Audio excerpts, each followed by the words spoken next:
সকলোকে নমস্কাৰ জনালোঁ আৰু আজি কি বনাই আছোঁ দেখাই আছোঁ মই। এয়া দেখিছে আদা নহৰু জলকীয়া লৈ লৈছোঁ আৰু এইখিনি অকণমান গৰম মছলা গোটা গৰম মছলা লৈছোঁ আৰু জালুকো আছে দুটামান, বেছি নাই বাৰু।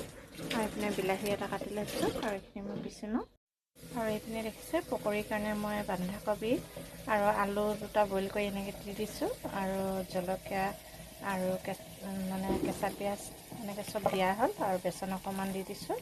আৰু যিহেতু ভালকৈ সানি লওঁ, হালধি জলকীয়া গুড়ি অকণমান আৰু অকণমান জিৰা গুড়ি দিয়া হৈছে আৰু এইখিনি ভালকৈ সানি লওঁ। এতিয়া এইখিনি দেখিছে মটৰখিনি ৰাতি তিয়াই থোৱা হৈছিলে, এইখিনি বইল কৰি ল'লোঁ আৰু এতিয়া বনাই আছোঁ, আপোনালোকক দেখাই আছোঁ। দেখিছে কেৰাহীটো ইমান ৰঙা হৈ গ'ল, যিহেতু গৰম হৈ গ'ল তেলখিনি আৰু পূৰা ৰঙা পৰি গ'ল ছাইডবোৰ। আৰু এতিয়া মই দি দিছোঁ পকৰীৰ কাৰণে দুটামান, যিহেতু মই চাহকাপ খাই লওঁ, চাহকাপ খাবলৈ তাকে পকৰী দুটামান বনাই লৈছোঁ। যিহেতু আমি ভাতৰ কাৰণে বনাইছোঁ এইখিনি। আৰু এইপিনে চাহ বনাই থকা হৈছে, গাখীৰ চাহ, আৰু এইপিনে দিয়া হৈছে আদা।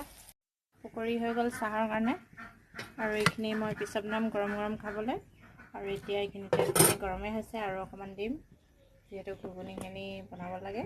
চাহ খাবলৈ ৰেডি, চাহ উতলিলে এয়া পিঁয়াজ আৰু বিলাহী দি এনেকৈ ভাজি লোৱা হৈছে। যিহেতু আমাৰ এখেতে দি দিলে, মই বেলেগ টাইপত বনাম বুলি ভাবিছিলোঁ আৰু বনাবলৈ বহুত আগ্ৰহ কৰি থাকে আমাৰ এখেতে, ভাল পায় বনাই। এয়া পিচি থোৱা মছলাখিনি দি দিছোঁ আৰু অকণমান যিহেতু মছলা লাগি আছিলে মিক্সিত অকণমান পানী দি এনেকৈ মিলাই ঢালি দিলোঁ মই। আৰু এইখিনি সিজালৈকে মই এতিয়া নিমখ দিওঁ, এয়া নিমখ, এয়া হালধি দিয়া হৈছে, অকণমান জিৰা গুড়ি দি দিছোঁ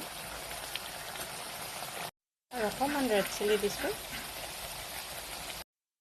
এয়া দেখিছে মছলাখিনি ধুনীয়াকৈ সিজি গৈছে আৰু এতিয়া মটৰখিনি দি দিয়া হৈছে।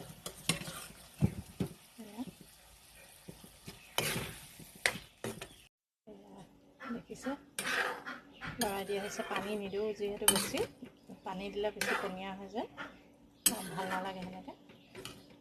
সেইখিনি ডাঠকৈ খাম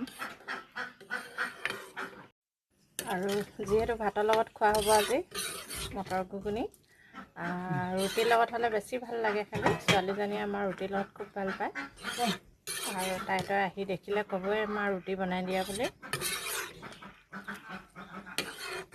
আৰু এয়া দেখিছে ধুনীয়াকৈ মটৰখিনিও সিজি গ'ল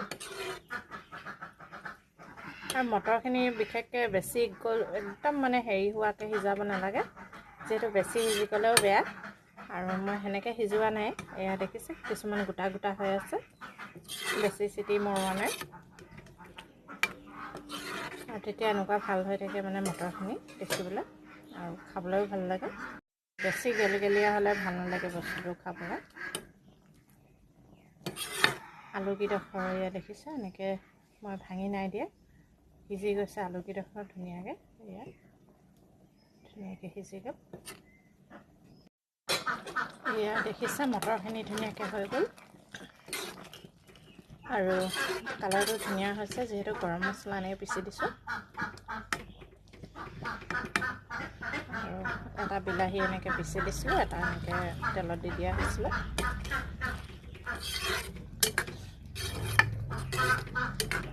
আৰু যিহেতু ভাতৰ লগত পিছত গৰম গৰম পকৰী বনাম,